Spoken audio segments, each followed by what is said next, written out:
What's up guys? Gonna go over the Romanian deadlift today, bit of an exercise tutorial. Very common exercise to get wrong in terms of safety and also just getting the most from the exercise in terms of muscle activation. It's one where you really have to think about, it's called the mind-muscle connection, and what muscle you're trying to use to complete the movement.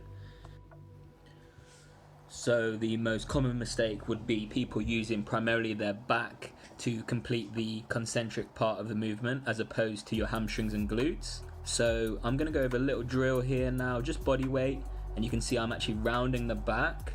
So you wouldn't do this with weight, but with body weight this is helping me engage my hamstrings and glutes, and because I've rounded the back I'm not extending the back, we're using the back very minimally to complete the movement. So going into it with weight now, like I said, I want to focus all my attention on my hamstrings and glutes. So to do this and complete the exercise safely, I want to take a shoulder width stance, hands around shoulder width as well. You can use a conventional grip or switch grip depending on the strength of your forearms. And before you initiate the negative phase, the lowering phase, try bracing by lifting your chest up, stomach up, so you're keeping your spine extended throughout the lift. So that's really the main issue with this, is putting too much pressure on your back throughout the movement. Ensuring your chest is up will stop this.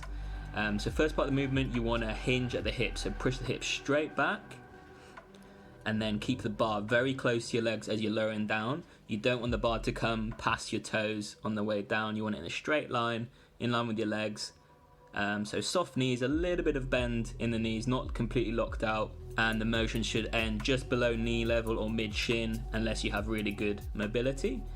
So you want to only go low enough till you feel a stretch in your hamstrings. You don't want to be starting to round your back to get lower. That's really not going to do great things for you.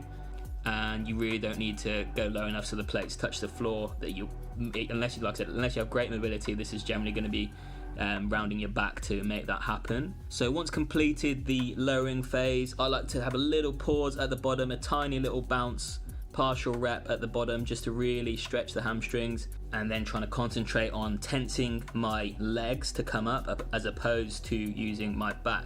So I'm just going to push my feet really hard down to the ground, tense my legs, and come up by primarily pushing the hips forward as opposed to sort of lifting the weight up. So yeah, you want to keep your upper body as stationary as possible and focus on just the tensing the glutes and hamstrings, pushing your hips forward, keeping your back extended and not bent. Another tip to help you engage the hamstrings and glutes more over the back would be to have a very loose grip, like a hook grip, so you're not really trying to squeeze the bar that hard.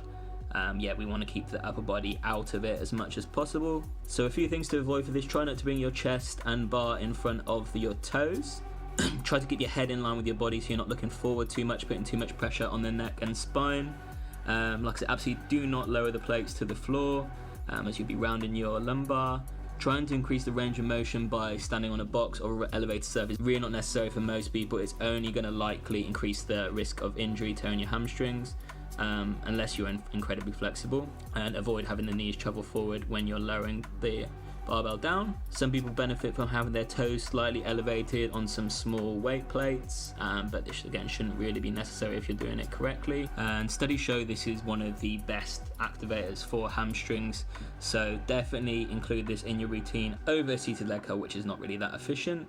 There's a very large degree of stretch being placed on your hamstrings at the bottom of this movement, which is shown to be a valuable factor in terms of anabolic signal and growth. And make sure you do not confuse this with a stiff leg deadlift. It's a slightly different exercise, which I'll go into another time. But yeah, good luck guys. Like I said, really got to focus on the mind-muscle connection for this one. Make sure you don't get it wrong like the vast majority of people do. Any questions, let me know. Nice one.